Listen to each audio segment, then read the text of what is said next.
Assalamualaikum warahmatullahi wabarakatuh. Halo semuanya, perkenalkan nama saya Putri Nabila dari Prodi D3 Keperawatan Pangkal Pinang. Di video kali ini, saya akan membahas tentang sistem perkemihan. Di sini saya akan membahas yang pertama, bagaimana proses perkemihan. Lalu yang kedua, saya akan membahas tentang kateter, yaitu macam-macam kateter dan kondisi apa saja yang mengharuskan pasien menggunakan kateter. Oke, kita langsung saja masuk ke pembahasan pertama, yaitu proses perkemihan.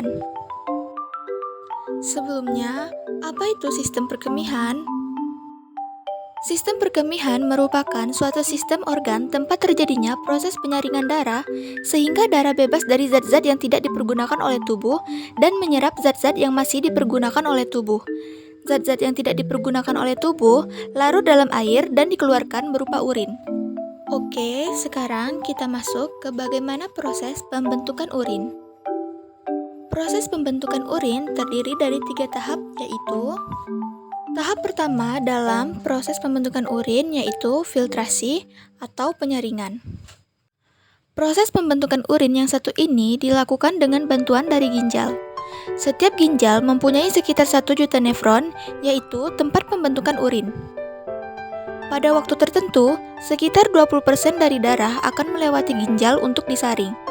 Hal ini dilakukan agar tubuh dapat menghilangkan zat-zat sisa metabolisme atau limbah dan menjaga keseimbangan cairan, pH darah, dan kadar darah.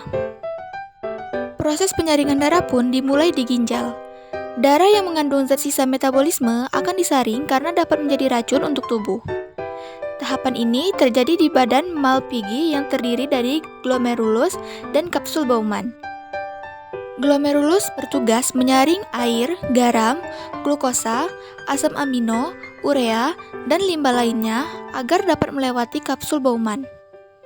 Hasil penyaringan ini kemudian disebut sebagai urin primer. Urin primer termasuk urea di dalamnya merupakan hasil dari amonia yang sudah terakumulasi. Hal ini terjadi ketika hati memproses asam amino dan disaring oleh glomerulus. Setelah filtrasi, proses pembentukan urin selanjutnya adalah reabsorpsi, yakni penyaringan ulang. Sekitar 43 galon cairan melewati proses filtrasi, namun sebagian besar akan diserap kembali sebelum dikeluarkan dari tubuh. Penyerapan cairan tersebut dilakukan di tubulus proksimal nefron, tubulus distal, dan tubulus pengumpul. Air, glukosa, asam amino, natrium, dan nutrisi lainnya diserap kembali ke aliran darah di kapiler yang mengelilingi tubulus. Setelah itu, air bergerak melalui proses osmosis yang merupakan pergerakan air dari area yang terkonsentrasi tinggi ke konsentrasi lebih rendah. Hasil dari proses ini adalah urin sekunder. Pada umumnya, semua glukosa akan diserap kembali. Namun, hal ini tidak berlaku pada penyandang diabetes karena glukosa berlebih akan tetap dalam filtrat. Natrium dan ion-ion lainnya akan diserap kembali secara tidak lengkap dan tertinggal dalam filtrat dalam jumlah yang besar. Kondisi ini dapat terjadi ketika seseorang mengkonsumsi lebih banyak makanan sehingga menghasilkan konsentrasi darah yang lebih tinggi. Hormon mengatur proses transfer aktif yaitu ion seperti natrium dan fosfor diserap kembali. Lalu, tahap yang terakhir merupakan tahap augmentasi atau sekresi atau pengumpulan. Sekresi adalah tahap terakhir dari proses pembentukan urin. Beberapa zat mengalir langsung dari darah di sekitar tubulus distal dan tubulus pengumpul ke tubulus tersebut.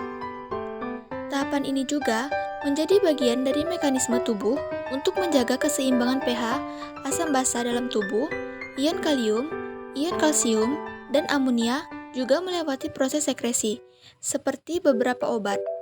Hal ini dilakukan agar senyawa kimia dalam darah juga tetap seimbang. Proses ini dilakukan dengan meningkatkan sekresi zat seperti kalium dan kalsium ketika konsentrasinya tinggi. Selain itu, penyerapan kembali atau reabsorpsi juga ditingkatkan dan mengurangi sekresi ketika konsentrasinya rendah. Urin yang dibuat oleh proses ini kemudian mengalir ke bagian tengah ginjal yang disebut panggul, di mana ia mengalir ke ureter dan kemudian tersimpan di kandung kemih, Selanjutnya, urin mengalir ke uretera dan akan keluar saat buang air kecil. Oke, next kita masuk ke pembahasan tentang kateter. Sebelum kita mengetahui macam-macam dari kateter, apa itu kateter urin? Kateter urin merupakan alat yang penting bagi pasien operasi dan penderita gangguan sistem perkemihan. Alat ini membantu mengeluarkan dan menampung urin hingga pasien bisa buang air kecil kembali dengan normal. Perlu diketahui bahwa penggunaan kateter dapat meningkatkan risiko infeksi saluran kemih. Ada 3 macam kateter kandung kemih, yaitu yang pertama, kateter dengan selang pembuangan 1 buah. Lalu yang kedua, kateter dengan selang pembuangan 2 buah. Dan yang terakhir, kateter dengan selang pembuangan 3 buah. Selanjutnya, ada 5 jenis kateter berdasarkan bahan yang digunakan, yaitu yang pertama, ada kateter plastik. Kateter ini digunakan sementara karena tidak elastis dan mudah rusak. Lalu yang kedua, ada kateter lateks atau karet. Kateter ini digunakan untuk penggunaan atau pemakaian dalam jangka waktu singkat, kurang dari 2 atau 3 minggu. Lalu yang ketiga, ada kateter silikon murni atau teflon.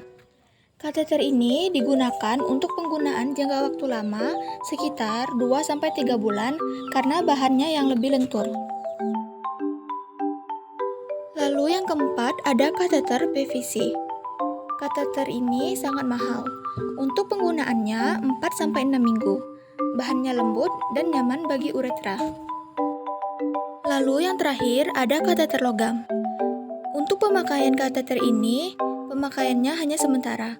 Biasanya untuk mengosongkan kandung kemih pada ibu yang baru melahirkan. Oke, sekarang kita masuk ke pembahasan terakhir, yaitu kondisi apa saja yang mengharuskan pasien menggunakan kateter. Kateter urin sangat dibutuhkan oleh orang-orang dengan kondisi seperti yang pertama, tidak dapat buang air kecil sendiri.